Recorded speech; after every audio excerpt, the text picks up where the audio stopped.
Morning, everyone. I'm going to introduce you to Nora Gedgaudas. She is the author of the international best-selling book, Primal Body, Primal Mind, Beyond the Paleo Diet for Total Health and a Longer Life.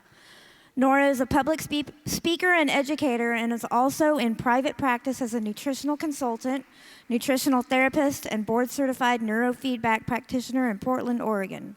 Her latest book, Rethinking Fatigue, What Your Adrenals Are Really Telling You and What You Can Do About It, ranks #1 on Amazon in endocrinology and metabolism and is available in ebook formats. Welcome, Nora Gedgaudas. Okay, thanks.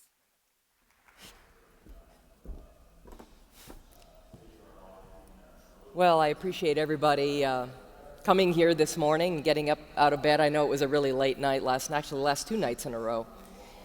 So this will be the first year that we haven't been beset by technical difficulties, and that's a celebration in and of itself. But at any rate, and as you mentioned, I'm from Portland, Oregon, and the brain is an area that I'm particularly passionate about and is particularly responsive to the kinds of issues we're all looking at here at Paleo FX, in other words, diet. Without much ado. Never say anything about technical difficulties. Oh, yeah, sorry about that. All right, so basically, I come from a background of doing something called neurofeedback. And it's a form of brain training that is completely non-invasive. You're basically giving the brain information about its own functioning so it can better manage its own states. And I've been doing this for the last 20 years extremely full-time. Most of the people knocking on my door are people struggling with things like anxiety or depression or intentional issues or bipolar or migraines or insomnia, autism, Asperger's, Tourette's, seizures, weird neurological symptoms. I mean, it's, you name it, anything that's under the governance of the central nervous system is something that can potentially benefit from neurofeedback. And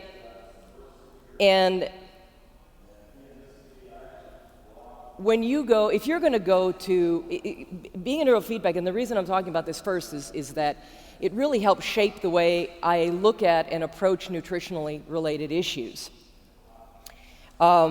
When you go to, say, a doctor's office or even a naturopath's office oftentimes, and you say, hey, I'm feeling kind of depressed.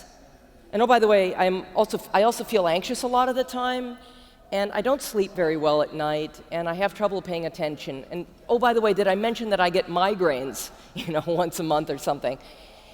You're going to walk out of that office with a half dozen prescriptions or a whole shopping bag full of supplements. Now, when you walk into a neurofeedback person's office, you sit across from my desk and you start listing these things, what I start seeing are points on a constellation. And to me, they're all very much interrelated. I don't see any of those symptoms as anything compartmentalized from anything else. The human body is this complex system of interrelationships, and it's all part of the same functioning or dysfunctioning system. And so this all has to be understood together in context. Same thing with the so-called mind-body connection. There is no such thing. It's all part of the same deal. And so what I see when a person's listing all these symptoms, it's telling me exactly how they're wired. And it tells me how these things, just by talking about it, I can tell how these things are related. And it tells me what type of training they're most likely to respond to. And the more points on that constellation, the more things that they tell me about what's going on with them, about how they feel and function, the clearer the picture becomes. It's like points on a constellation. The more points, the clearer the picture becomes. So when you see the DSM-4 that gets thicker and thicker and thicker, for me, it's just, it's like 3 or 4 lines long. Are we dealing with overarousal, underarousal, some combination of the two, or functionally unstable arousal? And what type of training is this person most likely to respond to? I see, nutrition largely, the same way. Basically, it works like this. We all see the world through this lens that is our hormones, our neurotransmitters, the degree to which we choose to be dependent on it, our blood sugar, and also the central kind of integrative state of the thalamus in our brain and the timing mechanisms that drive our bioelectric, brain function. And if any of those things are off, if you wake up in the morning and you're in a blood sugar funk, the world is going to look like crap to you. You're going to feel either depressed or anxious or irritable. You're going to think, man, life sucks, or my job sucks, or this person sleeping next to me sucks, or and you're going to see that is basically, we're always trying to make sense of how it is that we feel inside, and we attach meaning to sort of those internal cues, and then we assume that those are the problems in our lives. When at any given time, we all have stuff that we can feel really good about, that we can feel excited about. We all have stuff that we can also feel really anxious about, really depressed about, really worried about. And what we choose to focus on really depends on what kind of lens we're looking through at that given time. I've heard people talk about, the power of thinking, versus, thinking that biochemistry has anything to do with it. You can't separate those two things out. Yes, you can try to develop the skill of more constructive thinking patterns, but the problem with that is that, all of that's neurochemically driven. And you can either, be in a rowboat paddling up a whitewater stream, or you can be going with the flow of a gentle current and just, using the oars to sort of gently steer yourself in the right direction. And in a large measure, this is driven by what it is we choose to put in our mouths. I think it's useful to try to define what emotions actually are. We think that emotions are responses to stimuli in our environment. Well, in a manner of speaking, I suppose indirectly that might be true, but again, it depends on what lens you're looking through. All emotions are biochemical storms in the body and brain, right? So the healthier your basic biochemistry, your functional biochemistry, the better the emotional forecast is likely to be, right? Your emotional state, your functional state can either be like a white sandy beach with an umbrella drink, or it can be like Hurricane Katrina, with everybody around you running for cover. And we have a choice. We have the ability to choose how it is that, how that operates in our lives. The fact is that mental and physical health are unavoidably linked, as I said. And I don't care what type of therapy you're involved with, whether you are a doctor or a chiropractor or you're another type of doctor, a nutritionist or a psychologist or an acupuncturist or a massage therapist. The brain and the human body need certain raw materials in order to function normally. And if, and also in order to have, optimal results, but we also need to have certain things out of the way, certain interfering substances out of the way.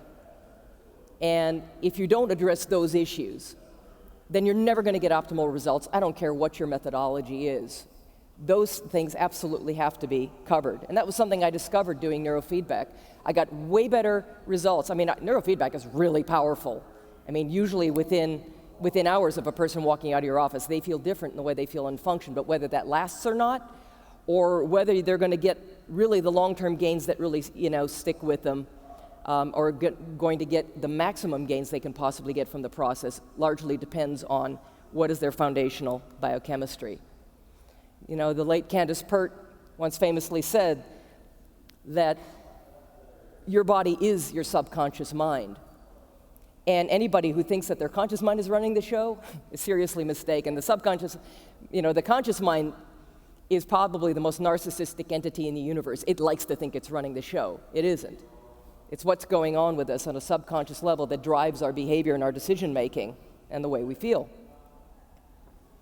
So, according to a study published in the National Institute of Aging, they state that emerging findings suggest that dietary factors play major roles in determining whether a brain ages successfully or experiences a neurodegenerative disease.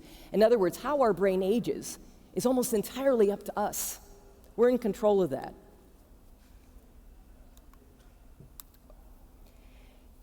So, of course, this is why we're all here. You know, the fact that 99.99% of all our genes were formed before the development of agriculture, right? We're basically all functionally, physiologically, genetically hunter-gatherers.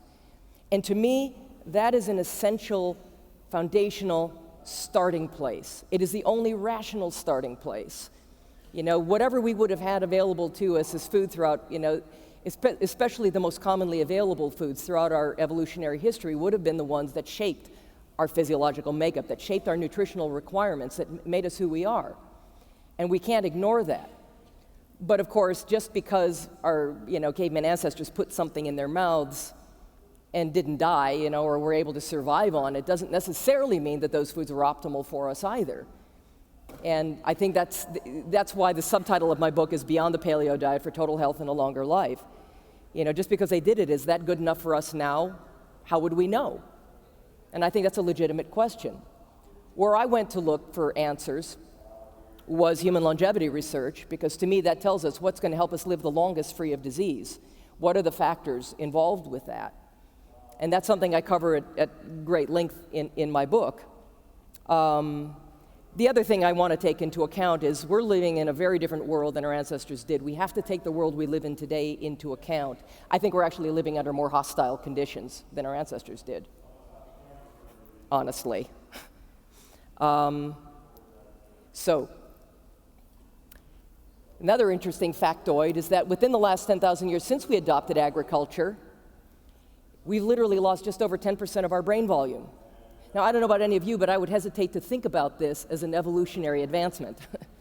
You know, this is a very scary evolutionary trend if that's what's going on. You know, obviously the most obvious and far-reaching change that we can point to is the adoption of grains and legumes into our diet that previously played virtually no role at all. And, you know, we went from a roughly 90% meat and fat diet to one that now occupies probably about 10% in the average, you know, American diet. 90 cents out of every dollar spent on food in this country is spent on processed crap, basically. And industry likes it that way.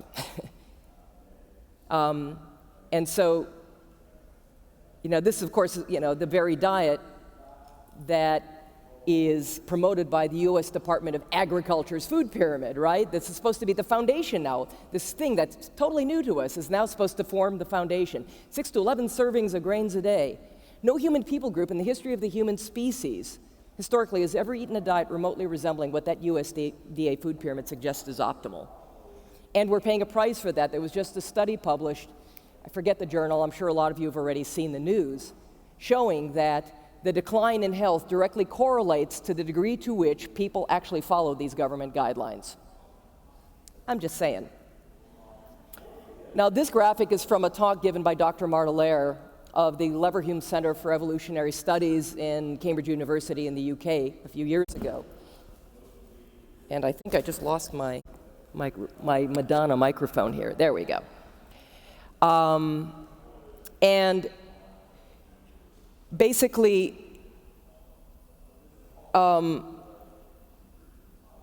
you know, what she was taking a look at this whole issue of the fact that our brain volume has so radically reduced.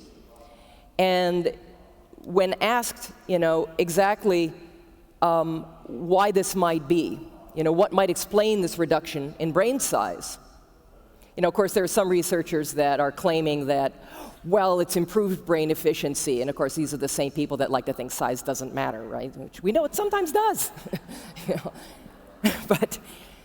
But Marta basically said that the brain is a fatty organ, and two forms of fat that play an integral role in its development are arachidonic acid and docosahexaenoic acid. Arachidonic acid is found in, among other things, meat. Docosahexaenoic acid is also found in fish, seafood, and meat, as well as bone marrow, and perhaps not surprisingly, brain tissue. And of course, she said there's good evidence that our early ancestors used stone tools to break open skulls and bones to gain access to brains and bone marrow, respectively. And she went on to say, in some respects, therefore, the diet we ate as hunter-gatherers, rich in animal foods as it was, provided an abundance of brain food. Of course, our move to grains as a staple food would have seen a fall in our intake of crucial brain-building fats.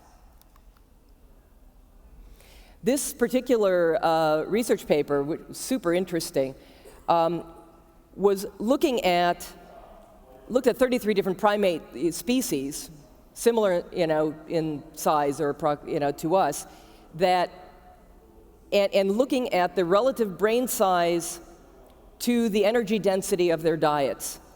And you can see here that humans are the outlier.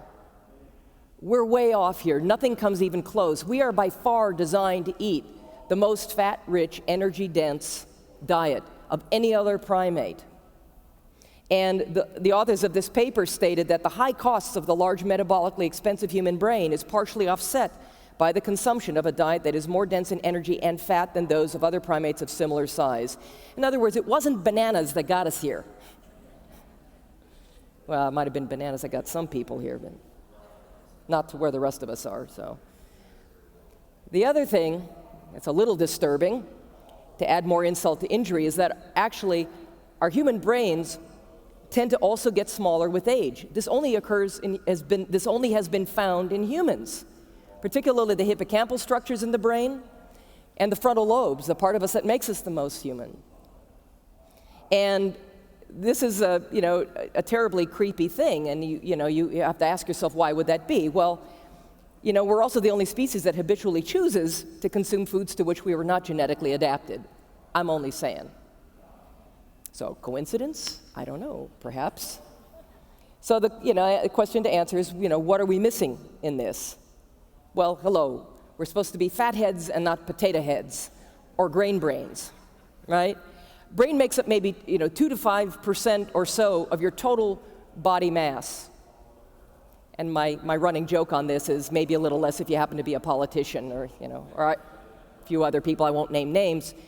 But it uses a whopping 20 to 30% of our total energy demands. That's massive. But get this, in babies, that percentage is more like 75%. And in older children, 45 to 50% of the energy demands are used up by the brain. And in contrast, to the great apes, who maybe use about 8%. Their brains use maybe 8% of their total caloric energy demands. So we're a very, very different animal, a very different kind of primate. So, where did we humans get this extra energy to run our large brains? Well, again, the authors in this paper state that a shift to more calorically dense diet was probably needed in order to substantially increase the amount of metabolic energy being used by the hominid brain. And then again, think about what we've been mostly eating for the last 10,000 years while our brains have been progressively shrinking. Do you think we still need this kind of nutrient and energy dense kind of diet now, that there's no more ice age seemingly and all of that kind of thing? And the question that I want to ask is, do you all still have a brain? I can say y'all because we're in Texas. So the other issue is cholesterol, evil cholesterol. I realize I'm preaching to the choir mostly on this one, but it's utterly critical for the functioning of your brain. We have to have it. We've always consumed a diet rich in cholesterol, and cholesterol really is meant to be our friend. Every cell in our body is capable of manufacturing its own supply. It's a constituent of every single cell membrane in your entire body, every organ, every tissue. And we create up to a couple thousand milligrams of cholesterol a day. And we start producing even more if we start reducing the amount of cholesterol we consume in our diets. And one of the major reasons for this is that fully a fourth of all the cholesterol in the human body is up here. And it, gosh darn, better be there. Very few things are more important to our brain functioning than cholesterol. And in fact, one of the side effects of cholesterol-reducing medications, one of the very common side effects, and I run into this in my practice all the time, memory loss and dementia-like symptoms. So, yeah, I'm tempted to get into this more, but I can't. There was this really interesting paper last year in November of 2014 in the journal Neurology, where these researchers decided to look at the correlations between various markers of blood fats and the risk for looking at MRI scans to see where the risk was for cerebral vascular disease. And what they ended up discovering was that epidemiological studies have failed to demonstrate a robust association of hypercholesterolemia with the risk of stroke. And what they actually found was that the increasing low-density lipoprotein cholesterol, which it's not cholesterol, get me started on that. LDL is low-density lipoprotein. It's not cholesterol. It carries cholesterol. But anyway, that tended to be associated with a decreased frequency and severity of all MRI markers of cerebral small vessel disease in both studies. In other words, it was protective. Increasing triglycerides, on the other hand, but not other lipid fractions, were associated with MRI markers of cerebral small vessel disease in older community persons. Well, guess what raises triglycerides? Not fat, not dietary fat, dietary sugar and starch. That's what raises triglyceride levels. We were literally born to rely on fat as our primary source of fuel. You know, the Journal of Neuroscience Research states that once the onset of suckling takes place, ketone bodies, the energy units of fat, become the major fuel for brain development. They're not saying that, once the onset of suckling takes place because, there's so much sugar in breast milk, the brain starts burning sugar. According to the textbook of neurochemistry, the authors there state, that I actually have the quote here, that cerebral utilization of ketones is increased more or less in direct proportion to the degree of ketosis. Significant utilization of ketone bodies by the brain is normal in the neonatal period. The newborn infant tends to be hypoglycemic, but becomes ketotic when it begins to nurse because of the high fat content of mother's milk. They don't start burning ketones, babies and children don't start using sugar for fuel in their brains in any significant way until we start feeding it to them. And once you start feeding it to them and you cultivate that metabolic dependence on sugar, you've basically created a body that's running on kindling, and you're going to be conditioned to crave that food. Who do you suppose benefits from that? Who's sitting at the base of our food pyramid? I'm just saying.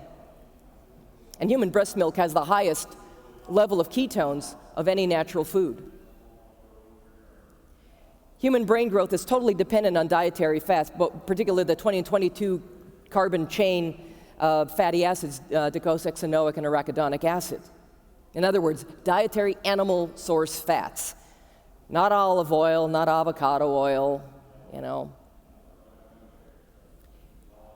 So, and according, again, to these researchers, they say without this metabolic adaptation, Homo sapiens could not have evolved such a large brain. Which, of course, we've lost 10% of, but whatever. I think that 10% might be a little conservative, maybe a lot conservative with some individuals, but anyway.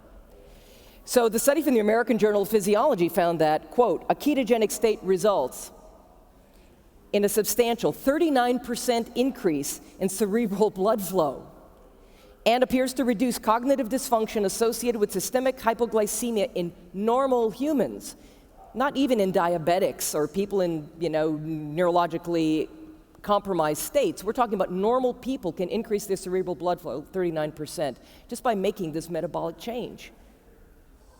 That's remarkable. So what are the effects of sugar and starch anyway? We all know a few people like this. I'm sure Jimmy Moore knows plenty of them. Chronic, surges of blood sugar are, and I can tell you from experience because I work with people all the time and I see changes in people that make these dietary changes. These are a common source of depression, anxiety, mania, mood swings, hyperactivity, irritability, violent tendencies, and cognitive or attention-related dysfunction. And, apart from these obvious effects in general mood disposition issues, this also, chronic blood sugars also cause us to lose a lot of magnesium. Our kidneys dump magnesium every time we have a blood sugar surge, and the body doesn't hang on to magnesium well anyway. And we have to have that for normal, calm, parasympathetic functioning.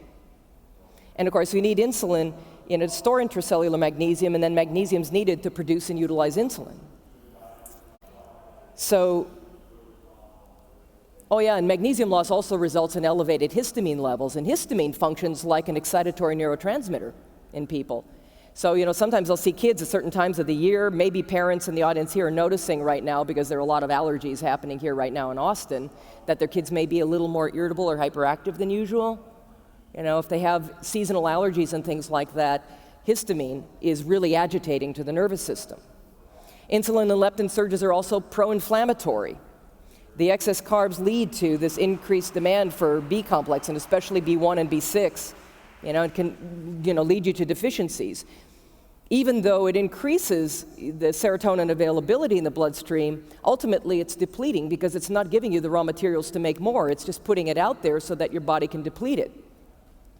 High-carb diets tend to be poor protein utilization diets, and it can encourage things like yeast overgrowth, which we know has a whole plethora of, potential psychiatric, neurological, emotional kinds of symptoms.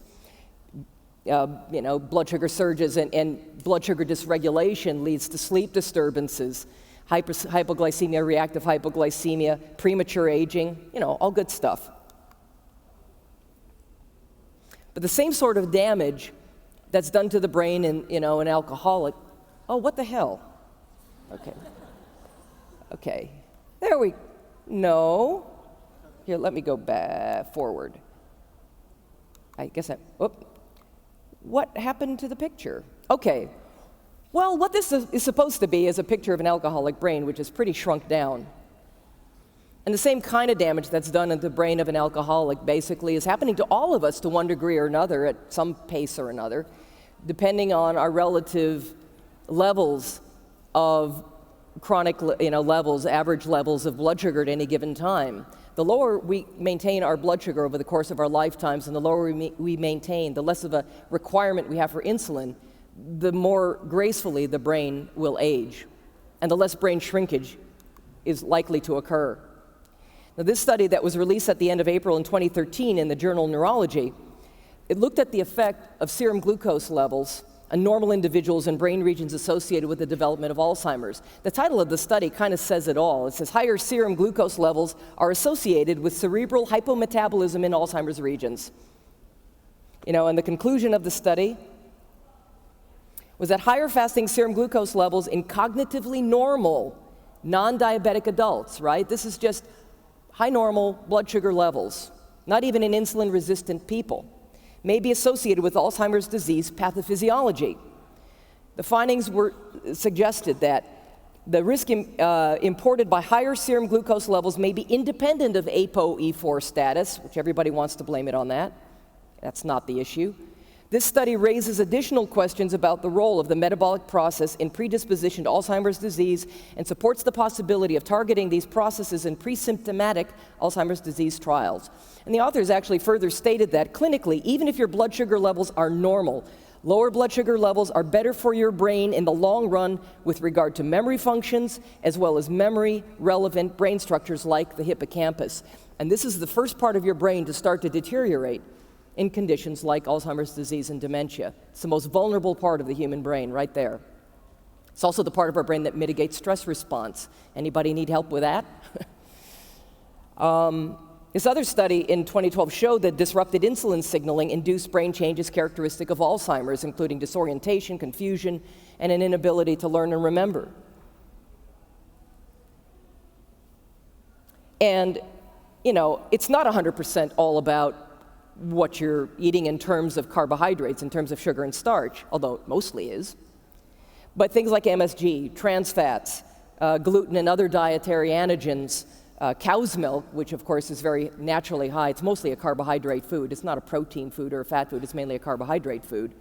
And then artificial sweeteners. All these things can play a role in creating a state of dysinsulinemia. These things all adversely affect. In fact, most medications also have adverse effects on insulin functioning.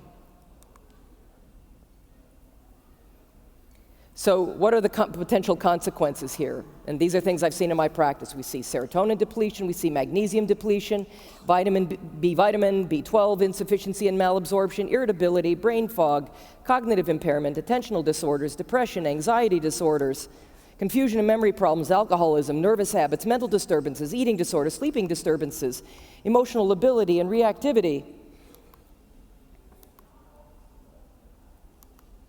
Don't let this happen to you. Or someone you love. So many of you have heard, raise your hand if you haven't heard me do the metabolic wood stove analogy. Oh, okay, cool. So there's probably enough people here that haven't heard it. So I'll try to do this quickly because I don't have a lot of time. But basically,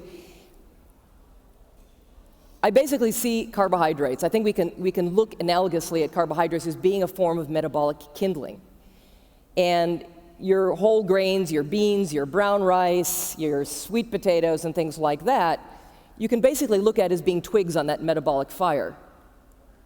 Now, white rice, save starch, give me a break. Did I say that out loud? Whoops. White rice, bread, pasta, white potatoes, things like that, the other safe starch. Those are basically like crumpled up paper on your metabolic fire. Now, you know, our old friend from college, alcohol, and things like sweetened beverages, etc., those things, you know, sports drinks, whatever, those are literally like throwing lighter fluid or gasoline on that metabolic fire. Now, if you had to heat your house, you know, using nothing but a wood stove, and all you had was kindling to run that stove to heat your house with, you could do it. And guess what? 99% of our culture does it that way all the time. In fact, this is happening all over the world. But what are you actually doing? You are basically establishing a slave relationship with that wood stove. You're pulled up to the door of that wood stove, and you're spending all day long grabbing handfuls of fuel to try to keep that fire going. You have a preoccupation with where the next handful of food is going to come from, right? The next handful full of fuel. Constantly looking, carrying those snacks around, you know, throwing more kindling on the fire all the time. And, you know, you're basically perpetually hungry. Now think who profits from that. On the other, and I can't think of a single multinational corporation actually anywhere on planet Earth that wouldn't be heavily invested in every man, woman, and child on this planet being entirely dependent being primarily dependent on carbohydrates for their main fuel. Because it's cheap as hell to produce, it's extremely profitable, and it keeps you perpetually hungry. Monsanto's got to love that. I'm just saying. So on the other hand, you know, what's the alternative to this? Well, what if you're, you know, what if you take a nice big fat log and throw that on the fire? Now you're free. You can walk away. You can sleep all the way through the night without waking up at 3 a.m. feeling anxious. And yes, there, you know, is an analogy to be made here, thinking, fire's going out. Got to do something. Oh my God, look in the wood stove. I got to start lighter fluid, paper, whatever. You throw the log on the fire, you go about your business, and you don't have to worry about it anymore. Or not anymore, but you can do other things. And then you wake up in the morning, you look in the stove, and it's like, oh yeah, fire's burning down. I'll throw another log on, and you're free. I don't know anything that has ever been more freeing in my life than this. I mean, if I get up in the morning and I don't have time to eat, and I dash out the door, whatever, you know, noon, 1 o'clock, I'm thinking, I know I'm kind of hungry, but my mood, cognitive, and energy equation is not dependent on sugar. It's dependent on fat as its primary source of fuel. And therefore, you know, there's no vacillation. I'm not living on a roller coaster. You know, how do you know if you have a blood sugar problem or not? I've got 2 questions for you. Number 1, if you haven't eaten for 6 or 7 hours, how you doing? You know, are you feeling fatigued? Are you feeling, are you feeling confused, brain fogged? Are you feeling kind of irritable or cranky or agitated or a little something that rhymes with itchy, as I like to say? And then the second question is, how do you feel after you eat? Do you immediately feel better? Do you immediately feel like, oh, I've got a whole new lease on life. Yeah, baby, let's take it on. Or are you feeling like, you know, I'm going to kind of unzip my pants a little, sit on the couch and take a nap for a bit? If you answer yes to any of these, you've got a problem. This is not normal just simply because it is common.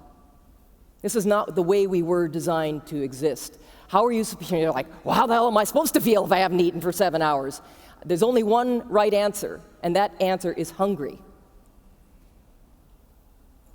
How are you supposed to feel after you eat? The only answer, the only thing you're supposed to feel normally is not hungry. If it's anything else, you've got a problem.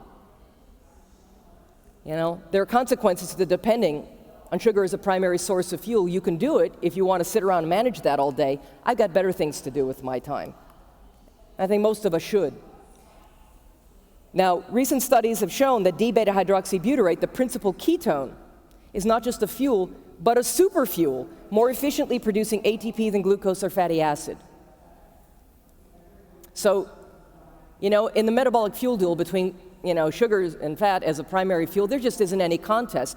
The skinniest person in this room probably has 100,000 calories of fat sitting on their body somewhere that if they're metabolically adapted to depending on fat, they're hooked up to that supertanker and they can make use of that as they need to, as they go along, even in the absence of regular meals. And they can have even burning energy. But if all you're using is this tiny little gas tank running on sugar, you're going to have to refill that all the time. Okay. I like cats. So anytime you have neurological, cognitive, attentional, or mood-based issues, you have to look at gluten as a potential issue. I'm not saying it's always the case, but that has to be ruled out every single time. This is, you know, you hear people say only 1% of the population has it. No, only 1 to 3% of the population has ever been diagnosed. And only 12% of what constitutes gluten immune reactivity is actually full-blown celiac disease. Non-celiac disease is the rest of that iceberg. And it's affecting at least 25% of the population. I think that number is low. We know that it's a factor, either a causative or exacerbating factor in virtually all autoimmune disease. And there are at least 100 identified autoimmune diseases right now, and another 40 that are considered probably having an autoimmune component. The American Autoimmune-Related Diseases Association now estimates 53 million Americans have an autoimmune disease. Contrast that with 9 million that are known to have cancer, 22 million that have cardiovascular disease. You know, and technically, according to the World Health Organization, autoimmunity is the number 3 cause of morbidity and mortality in the industrialized world, behind cancer and heart disease. Seems to me that there are probably more people with autoimmunity than the other two combined. It's an underreported statistic, and the medical establishment is very poorly positioned to handle this. They don't really have much to offer a person suffering autoimmune illness, as you may know. Thank you. They understand tremendously what many of the the part of the problem here is that immunologists, and this is a whole different talk, and I could be up here for 2 hours or a whole day talking about this, because I know the people doing this research. I know it before some of the research is even published. But typically, immunologists are typically PhD researchers and not medical doctors. Immunology in the field of medicine mostly deals with seasonal allergies, and then IgE reactions, you know, in other words, anaphylactic type responses to foods and other kinds of antigens. And that's kind of it. And when it comes to IgA, IgG stuff, or whatever, unless, of course, you're showing an IgA reactivity to alpha-gliadin, which is definable as celiac disease, of course, immunologists know this. In medicine, you have to have a gut-based problem, and they have to have total villus atrophy in order to be diagnosed with celiac disease. But I digress. Pull back on the reins, Nora. So, you know, these are very real issues. And there is no one on this planet for whom gluten is an actual food. There is not a person alive, according to Alessio Fasano, who I have a love-hate kind of relationship with, but, you know, what I know about him. But he will tell you that there's no human being on earth that can actually digest gluten. So it's not even food. It's just a contaminant in our food supply. And whether or not you have gluten immune reactivity, it's a potential problem, but I'll get to that. This is a quote from the Journal of Neurology, more to the point here, that gluten sensitivity can be primarily and at times exclusively a neurological disease, affecting not only the brain and nervous system directly, but also cognitive and psychiatric illness. The most common neuropsychiatric disturbance for gluten immune reactivity is depression, followed by anxiety and migraines. So the Journal of Neurology, Neurosurgery, and Psychiatry states that our finding implies that immune response triggered by sensitivity to gluten may find expression in organs other than the gut, and the central and peripheral nervous systems are particularly susceptible. But where is Western medicine looking for gluten sensitivity? They're looking for it here. If it's not here, it doesn't exist. But the literature is absolutely clear. I mean, it's suffocating how much literature there is in this arena. But it's just simply not being addressed. But you know, the mechanisms are well understood, and the beauty of it is that most of this can be really beautifully addressed through natural means. Someday I'll do that talk here, but. So, why pick on gluten when there's so many other wonderful food sensitivities to be had? Basically, I see gluten as a gateway food sensitivity, hence the gate. That whether or not you're immune reactive to gluten isn't even necessarily the issue, because anybody that ingests gluten regardless, everybody that ingests gluten regardless, starts to produce an enzyme called zonulin. Again, I say that sounds like something from a Star Trek movie, but zonulin controls intestinal permeability. It also controls blood-brain barrier permeability. And for several hours following a gluten-containing meal, these normally semi-permeable, very selective channels in your gut that very carefully pick and choose what gets through into that superhighway called your bloodstream, do this. And whatever can get through. And if you have poorly digested food particles and proteins in there, that can flood through into your bloodstream and cause an immune response. And you can become sensitive to anything and everything over time if you continue to ingest gluten. Now, there's also, it's not all about gliadin or celiac disease, when it comes to neurotoxicity. Wheat germ agglutinin, this lectin, is sort of considered part of the gluten complex. That doesn't even need an immune reaction either. That can cross your blood-brain barrier all on its own, attach itself to your myelin, and block nerve growth factor, effectively causing brain damage over time. And guess where the highest concentrations of wheat germ agglutinin are found? In those supposedly healthy sprouted breads. You sprout grains, you just exponentially increase the wheat germ agglutinin content of that food.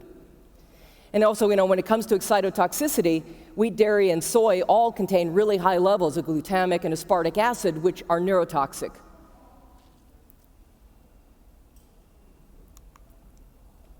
So neuroinflammation is basically the brain's response to dietary and environmental assault. We have these, glial cells in our brain that outnumber our neurons by 10 to 1. That's our brain's immune system. And once it switches on, it doesn't switch off easily. We have T helper cells in our peripheral nervous system on the other side of the blood-brain barrier that can kind of switch things off once, inflammation is fired up. Once the threat is gone, things kind of calm down. That doesn't happen in the brain. There are no breaks. Those glial cells start activating. My friend, Datis Karazian, many of you may know who he is, but he refers to them to glial cells as nervous little chihuahuas all sitting there holding AK-47s. And suddenly, as soon as there's something, to startle them, suddenly the guns are going off and they're barking and yipping and there's pandemonium and chaos. And it doesn't stop. This can go on for days, weeks, months, years, sometimes even decades. So, do we really want to have an 80-20 rule? Is it okay 20% of the time, to be generating neuroinflammation and immune dysregulation and metabolic chaos? How much of that do you want to enjoy in moderation? This everything in moderation thing, we're not living that time period anymore. I got news for you. We got no wiggle room.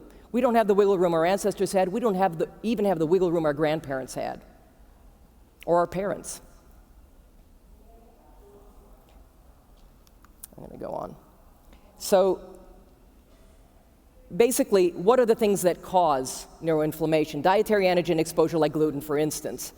Excess blood sugar, heavy metals, infections, toxic chemicals and pesticides, mycotoxins, having a leaky gut or gut inflammation, big deal. And the same things, again, that cause a leaky gut also tend to cause a leaky blood-brain barrier. Autoimmune processes, cortisol, melatonin imbalances. Again, the gut, which I just mentioned, it's very important. And there are people, sometimes you say, if all you have is a hammer, everything looks like a nail. So like the gut has now become like the thing, and it is the second brain, in a manner of speaking. It's not the whole equation, but it's very important. We need to pay attention to this. And the gut and the brain actually emerge from the same fetal tissue, and they actually remain connected throughout our whole lives. This is unique to humans, by the way, by something called the vagus nerve. So what happens in the gut happens in the brain, and simultaneously, I might add. If you have a head injury or you have, neurodegenerative processes going on, your digestion is going to suck. Your ability to digest, your ability to have good vagal tone, your ability to have good tone in your gut and keep that, that ileocecal valve closed so bacteria don't back up into your small intestine and give you small intestinal bacterial overgrowth, all that's going to be impaired. Again, digestion is one of the first things to look at in this whole process, because everything we ingest, if we're not, we can be eating the best quality diet in the world. If we can't digest and absorb it, then we're wasting our time at best, or making matters worse. The first question we have to ask is our stomach acid enough? I talk about this more in my book. I'm actually going to skip past this discussion because we don't have time. Biliary issues, another thing to consider. Do you have a healthy gallbladder? Which is, by the way, pretty critical if you're going to be doing a fat-based diet. If you have pain under the right side of your rib cage chronically, or you're prone to gallbladder attacks, you have, you think you might have gallstones or whatever, you got to deal with that first. I would say even eat a low-fat diet until you get it dealt with. Once you get it dealt with, fat's going to be your savior, but you've got to deal with that. And you have to figure out why that happened in the first place, because whatever caused that is still happening until you address it. Depressed thyroid issues are a very, very common cause of biliary dysfunction and a major cause of people having their gallbladders removed.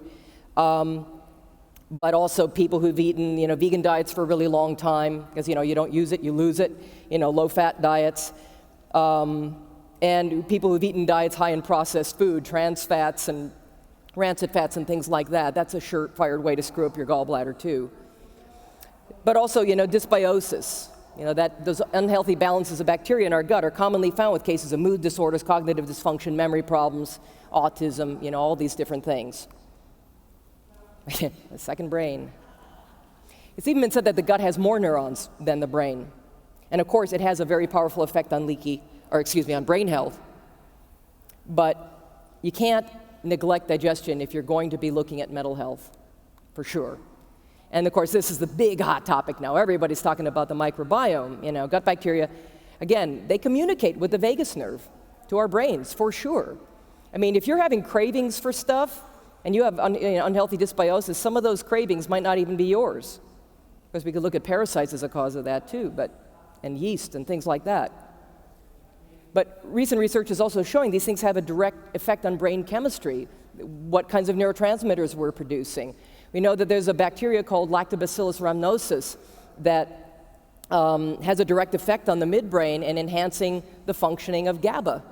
So it can have a calming effect if you have enough of it, and the opposite effect if you don't.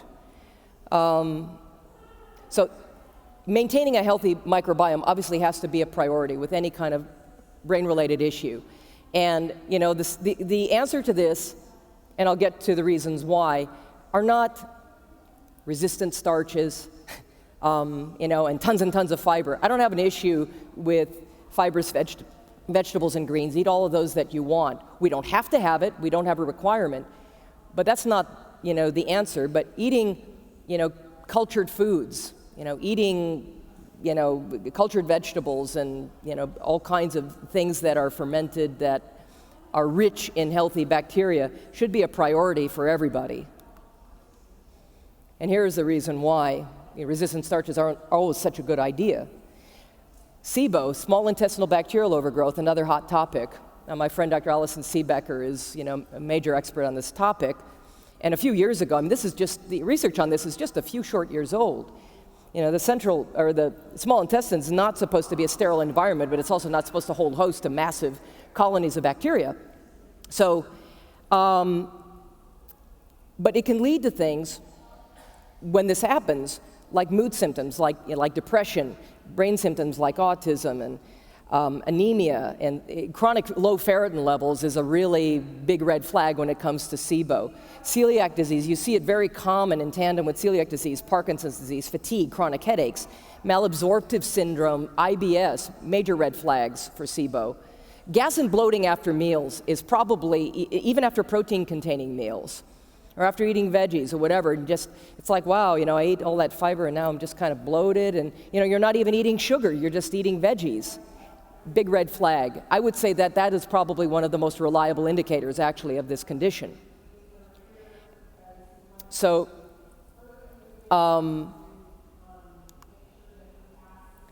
SIBOs can be present or the result of a whole wide variety of conditions. Oh, and by the way,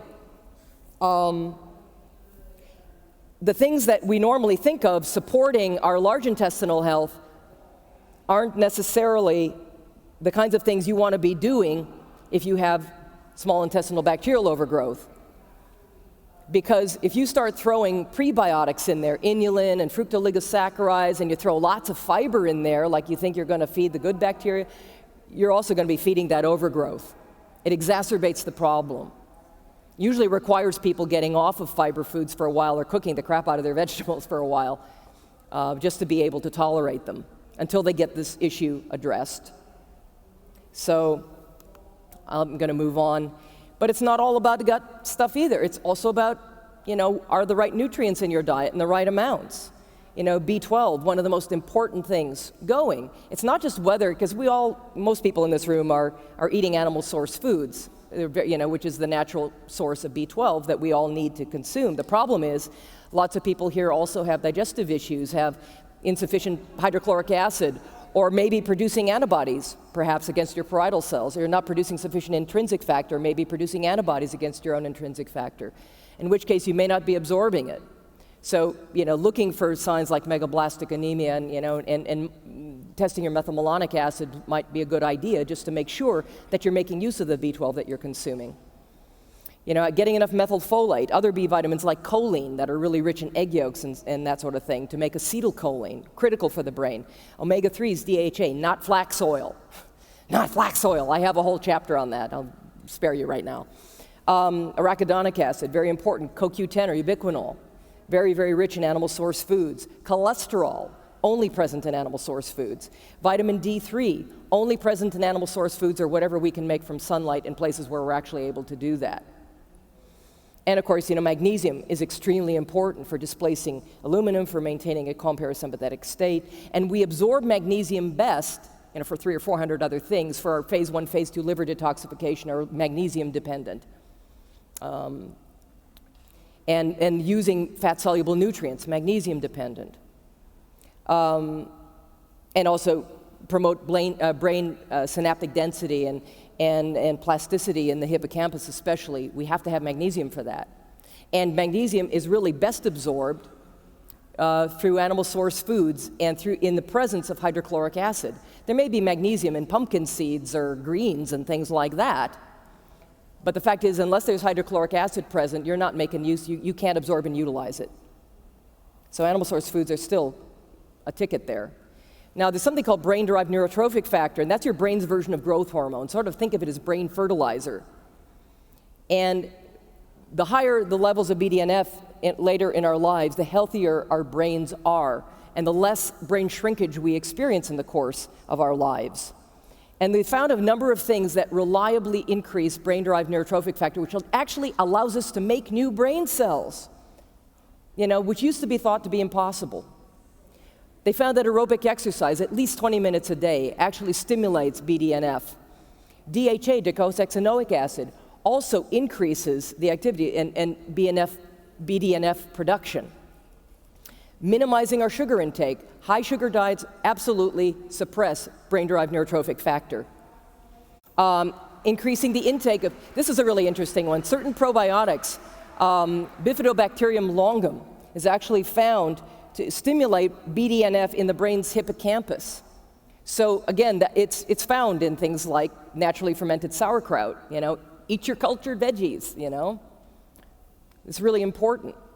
A fat-based ketogenic diet also shown to enhance the activity of brain-derived neurotrophic factor, and just managing stress, because stress suppresses BDNF expression genetically and decreases, those neurotrophic factors. So, however you define stress, of course, stress isn't what happens to us, right? It's how we respond to what happens to us. Read my book, Rethinking Fatigue. You'll find out all about it. So how do we age more gracefully? Basically, there are 9 steps to minimizing neurodegeneration. The first thing is eliminating those blood sugar issues. However you go about doing it, you all know what my bias is about this. I say take it the heck out of the mood, cognitive, and energy equation. Adopt a primary dependence on fat for your main source of fuel instead of sugar. I've been saying this publicly since 2011. It's actually since 2009. But, whatever. Whatever you guys want to do, whatever your, masochism is. So, avoiding grains, conventional dairy, things like soy, GMOs, trans fats, and gluten-containing foods. To me, these are just sort of, excuse the pun, but no-brainers. But I know. Now the hook's going to come out for sure. Oh, really? Okay. Okay, really quick here. Sufficient healthy natural fats and cholesterol plus sufficient DHA and fat-soluble nutrients, critical for your brain. Make sure you get enough methyl donors, methylation, detoxification, gastrointestinal health, keep it up. Optimize your glutathione levels.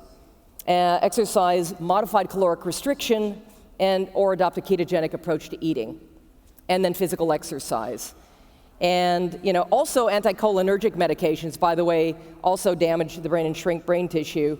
And I was going to talk about this, but I don't have time. But if you're taking anticholinergic medication, you might want to rethink that. They found, there was a study that found that elderly people that had less than 200 milligrams per deciliter of cholesterol actually had, were more likely to perform poorly on tests of mental function than those with so-called high cholesterol. Then 200 is supposed to be the upper limit of what we're all supposed to have, right? Give me a break. Caloric restriction, reducing calories by 30% has shown to have a dramatically beneficial effect on cognitive functioning in elderly people. This graph basically shows people who ate what they wanted gradually experienced mental decline. Here, these are the folks that took the omega-3s that helped a little. These were the people that exercised caloric restriction. However, the study further stated that in animal models of aging and neurodegenerative disease, caloric restriction protected hippocampal, striatal, and cortical neurons and ameliorated functional decline. But the beauty here is that you don't have to restrict calories in order to benefit from the effects of caloric restriction. You don't have to do fasting or intermittent fasting. A fat-based ketogenic diet mimics all the exact same benefits because the same mechanisms are involved that work the magic without any feelings of restriction or deprivation or cravings or anything. The primary mechanism is lower insulin levels and also lower mTOR levels. I talk about that in my book as well. Again, dietary fats are exempt from this equation. And so fat is basically a free fuel. Eating enough fat to satisfy your appetite and getting enough variety of fats is all you need to do. And again, this peer-reviewed study in pediatric neurology states that the evidence suggests that ketogenic diet has neuroprotective properties in diverse models of neurodegenerative disease. The basic equation is minimize the consumption of sugar and starch. We don't need it. There's no dietary requirement for humans, for carbohydrates in humans anywhere in any medical textbook, any textbook of physiology. There is no requirement. So that's, again, a no-brainer. We moderate our protein intake because excess protein enhances mTOR. It also gets converted to sugar and used the same way. So eat enough protein to meet your requirements, but just don't exceed that. There's no benefit to that, and there are some detriments. And then eat as much fat as you need to from a variety of natural sources in a balanced way to satisfy your appetite and to meet your neurological demands. So basically, the moral of the story, there's nothing more stabilizing to the human brain and nervous system than dietary fat. There's nothing more destabilizing than sugar and starch, I'm here to tell you. And the more you can come to rely on ketones and free fatty acids as your primary source of fuel, the longer you will live, and the healthier and more gracefully your brain will age by far. And that ain't no monkey business. So if you have any questions, primalbody.primalmind.com is my website, or primalbody-primalmind.com is my website. My book is Primal Body, Primal Mind. My other book is Rethinking Fatigue, what your adrenals are really telling you and what you can do about it. And I thank you all